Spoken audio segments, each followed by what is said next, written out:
સૌરાષ્ટ્રની શાણ ગણાતો ગીર સોમનાથનો સુપ્રસિદ્ધ જમજીર ધોધ પર છાસવારે બનતા અકસ્માતોને નિવારવા જિલ્લા કલેક્ટર જાડેજાએ નિરીક્ષણ કરી ચોમાસાના સમય દરમિયાન મોટી સંખ્યામાં પ્રવાસીઓની હાજરીને કારણે અહીં સુરક્ષા દ્રષ્ટિએ પ્રવાસીઓ માટે અલગ અલગ વ્યવસ્થા નિર્દેશ ઊભા કરવાનું સોમનાથ કલેક્ટરે જાહેરનામું બહાર પાડ્યું છે। જામવાડા ગીર નજીક આવેલો સુપ્રસિદ્ધ જમજીરનો ધોધ ખાસ કરીને ચોમાસા દરમિયાન પ્રવાસીઓમાં ભારે આકર્ષણ અને પર્યટકનું કેન્દ્ર બનતો હોય છે। ત્યારે પ્રવાસીઓની સેલ્ફી લેવાના ચક્કરમાં અકસ્માતે ધોધમાં પડી જવાની અનેક ઘટનાઓ ભૂતકાળમાં ઘટી ચૂકી છે। 2 દિવસ પૂર્વે જામનગરના ધ્રોળ ગામનો યુવાન ધોધમાર પડવાથી મૃત્યુને ભેટ્યા બાદ જેમાં ધ્યાનમાં રાખીને સોમનાથ જિલ્લા કલેક્ટર દ્વારા પ્રવાસીઓની સુરક્ષા સુનિશ્ચિત થાય તે માટે જમજીર ધોધની મુલાકાત કરી। આ દરમિયાન તેમણે પ્રવાસીઓની સંખ્યાને ચોમાસા દરમિયાન ધ્યાનમાં રાખીને ધોધ આસપાસના વિસ્તારમાં બેરિકેડિંગ કરવાની સુરક્ષા તમામ પાસાઓને તાકીદે અમલ કરવા મુકાય તે માટે નિર્દેશો ઉપસ્થિત વહીવટી તંત્રના અધિકારીઓને આપ્યા હતા। હું સ્થાનિક વતની છું। આ જમજીરનો ધોધ છે આપણા તાલુકાનો એક શાન છે અને કુદરતી સૌંદર્ય ભરપૂર છે। એટલે વારંવાર અહીંયા લોકો ઘણા બધા લોકો બહારથી પણ મુલાકાત આવે છે। સ્થાનિક લોકોને તો ખબર જ છે કે આ ધોધ વિશે જાણે છે, એની ઊંડાઈ જાણે છે, એની પરિસ્થિતિઓ જાણે છે, પણ જે બહારથી આવતા લોકો છે એ ઘણી વખત સેલ્ફી લેવાના કારણે અથવા તો કોઈ કારણોસર ધોધમાં પડી જાય છે અને મૃત્યુ પામે છે। તો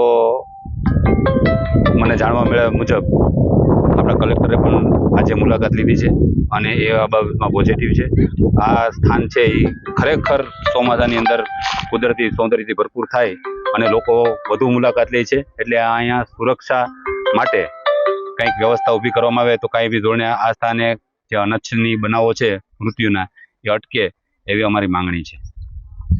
જમજીરનો ધોધ બહુ પ્રખ્યાત થઈ ગયો છે અને ચોમાસા દરમિયાન શ્રાવણ મહિના દરમિયાન જે ધોધ જ્યારે ફૂલ સ્વિંગમાં નદી હોય છે અને ધોધ પડતો હોય છે ત્યારે સારું એક પ્રાકૃતિક દ્રશ્ય ઊભું થતું હોય, મોટી સંખ્યામાં લોકો અહીં એને માણવા માટે આવે છે અને આ નદીની ટપીને જવાનું હોય એટલે ઘણીવાર લોકોને અત્યારે સેલ્ફીના ને એવા બધા ઘેલછાઓ થઈ ગઈ છે, એના કારણે અકસ્માતો બને છે। અઠવાડિયા પહેલાં જે એક અકસ્માત થઈ ગયો છે એમાં એક યુવાને એનો પોતાનો જીવ ખોયો છે।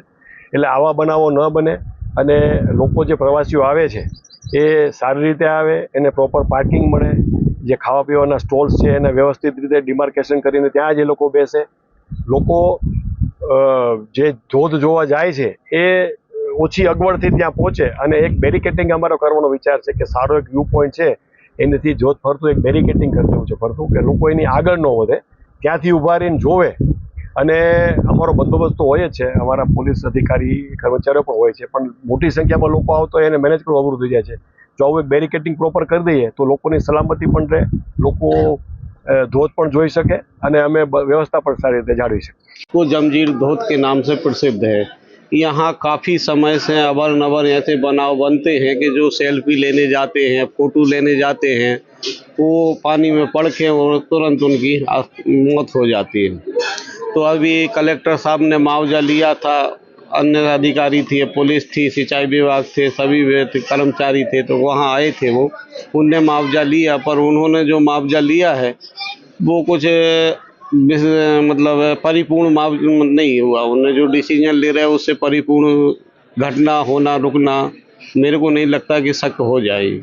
तो क्या GRD पुलिस की व्यवस्था करनी चाहिए, मिनिमम 2-3 बंदे 5 बंदे वहाँ होने चाहिए, क्योंकि पब्लिक बहुत आती, कायम पब्लिक 500 1000 500 पब्लिक वहाँ होती है, 500 से 1000 पब्लिक होती है, तो पुलिस व्यवस्था करनी पड़ेगी। दूसरी व्यवस्था है कि वहाँ जो खड्डे पड़ गए हैं, जो ऐसा हो गया है, मतलब धोध में जो बिगड़ रहा है उसको एकदम समतल और बराबर कर दें, जिससे आदमी को पानी में जाने की, और प्लस वहाँ ऐसे बोर्ड लगा दें कि ऐसी ऐसी अकस्मात यहाँ हुई हैं पहले से, ऐसा ऐसा लड़का था, यहाँ का अकस्मात हुआ, ये सब वो पब्लिक देखेगी, बाँचेगी और फिर समझ में उसकी आएगी तो वो धोध के पास नहीं जाएगी।